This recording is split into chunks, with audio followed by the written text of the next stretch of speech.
Very good morning to everybody. After three heavyweights have spoken, we had Kumar, we had Koshi, and then finally now we had Radhakrishnan also. And all of them have sent in heavy messages. I'm sure it'll take for breakfast time to digest so much of information is always difficult. So I think I'll have to give you a digestive. So I'm giving you the second welcome address for the day. And I don't know why I'm doing this. But the fact is that since I am chairing RAI for Kerala, I am duty bound to do so.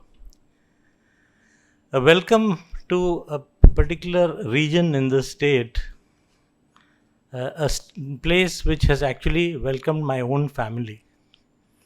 See, we are Sindhis, we are victims of partition. And my father started his first independent business in Chundel. We were studying in school at Ooty, and he took this decision to come to Chundel and set up his own business.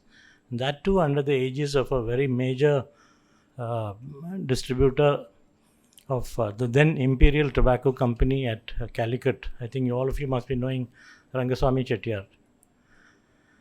So and this is in the 50s. And those days were the days of the Malabar Jurassic Park, where the mosquitoes used to be as big as this, and my father was living off a truck converted into a van. He used to cook into that, carry goods, and then dispose them off in the various regions of Wayanad.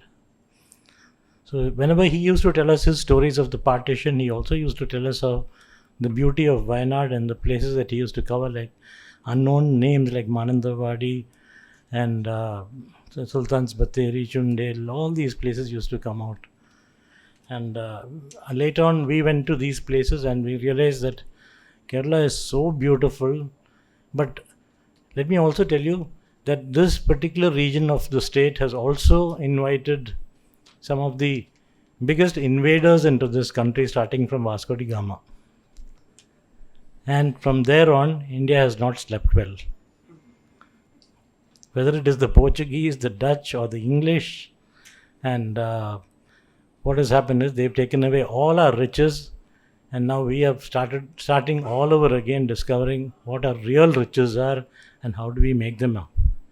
But let me tell you one thing, Malabar has been the richest part of the state of Kerala, and not only in terms of real wealth, but in terms of culture, art, in terms of food. If you talk of food in Kerala, it has to be from Malabar.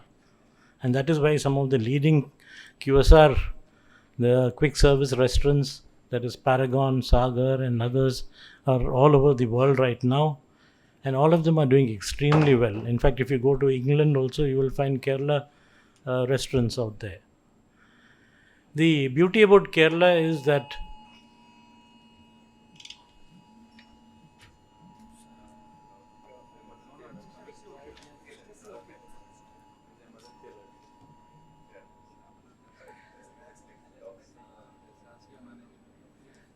I don't think this is specific to the chamber. No. In case somebody's getting worried. Yeah, did I set off an alarm or something? Yeah, it is an alarm, but did I set off an alarm? I didn't do it. Testing. It says it's a testing alarm. So you're being watched, and I'm not saying anything wrong, I hope. And but whatever is right, and so there's a song like that, Vasco da Gama, by the way. So anyway, so Malabar has been rich in all facets of life, and they've also been pioneers in business.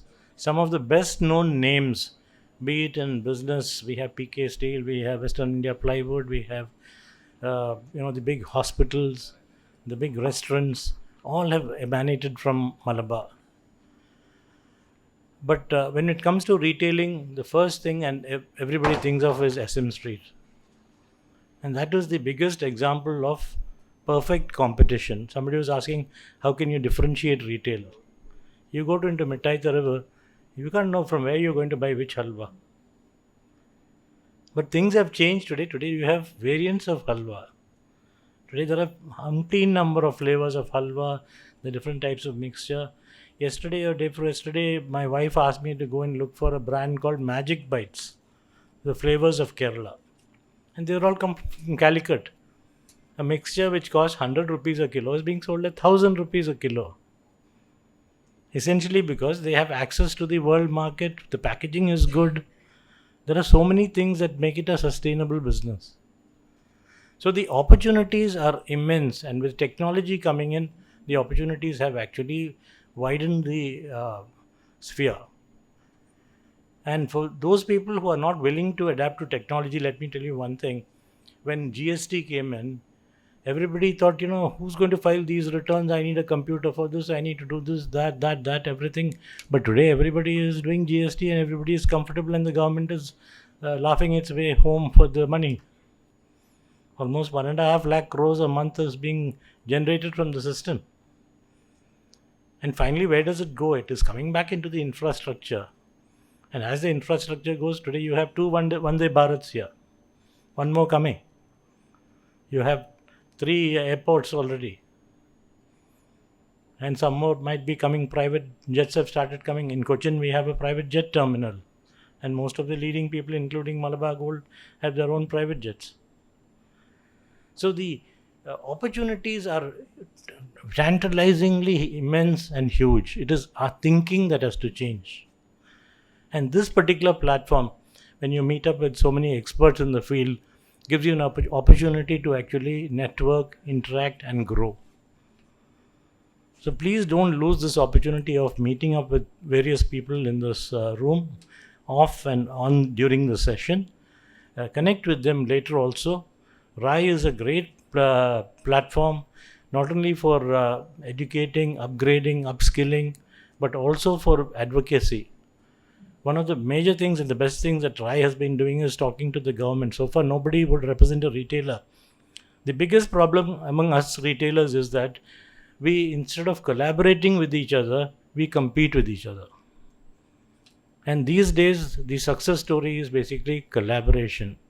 If all of us are doing the same thing and we are in problems, let's get together and start representing ourselves, because ultimately every single product that is being produced in this world has to go through the retail end.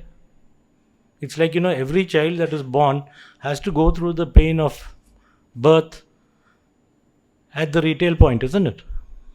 We are the last point before we reach the consumer. So that is where any product, how much of effort somebody has taken to manufacture it, reach it to you in logistics, and finally it has to come to the consumer, it has to go through retail. So the retail place is the place where the real experience counts. So while during today's sessions, we will be talking definitely about the retail experience, the technology that helps grow this experience. Technology is only a tool, it's not the be-all and the end-all of everything. I think Mr. Radhakrishnan also did mention that e-commerce is not the business. It's only a tool to the business.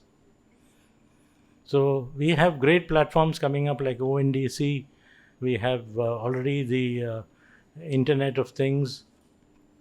And whoever knew that, the mobile phone would become an organ of the body now. And as if one phone is not enough, people want everything of 2, because Noah's Ark, they took them 2 by 2. So we have 2 mobile phones and everybody. Probably one for the wife and one for the girlfriend also. But then what I'm trying to say is the mobile has become such an essential part of it. For how much ever you curse it or you do anything and you will not give screen time to the children, whatever you say, finally the mobile phone is reigning supreme. And somebody was also mentioning that people are willing to pay 2 lakhs for a mobile phone. So there is a reason. There is value retailing, which is the discount products, and there is value addition also. The 2 sides of the story are always there. We have the dangers of the big giants coming in with discounting and value retailing. Almost every corner has got one of the big 5 today. Either it is Reliance Trends, or it is Max, or it has got Easy Buy and Zudio. Tata's also has come into the field. Reliance is already there. Likewise, the online platforms are there. So there is huge competition in the retail front, but ultimately what really takes you home is the way you sustain your business and how you carry it forward, and the personal touch that comes in. Please never forget that that personal touch is important. And that is what we need to tell our children also. Because our children, they will not walk from here to the main road to go and buy an item because they'll use Instamart. But the joy of going to a place, doing your own collection, my wife will never buy vegetables online. She says she wants to look at it, see it, look at the colors, and get the fresh stuff for herself. So this attitude, and particularly in the Indian context, will continue to prevail. So let's look at things from that perspective also. Now, I will not take any more time on this. I think I've overshot everything. That is why the warning came in advance. I think it was an anticipatory bail warning. Thank you so much for listening to me. I shall be with you in the afternoon session also, and wish this summit all the very best. And I would like to congratulate the Malabar Chamber of Commerce and all the organizers for having had a full house today. All the best.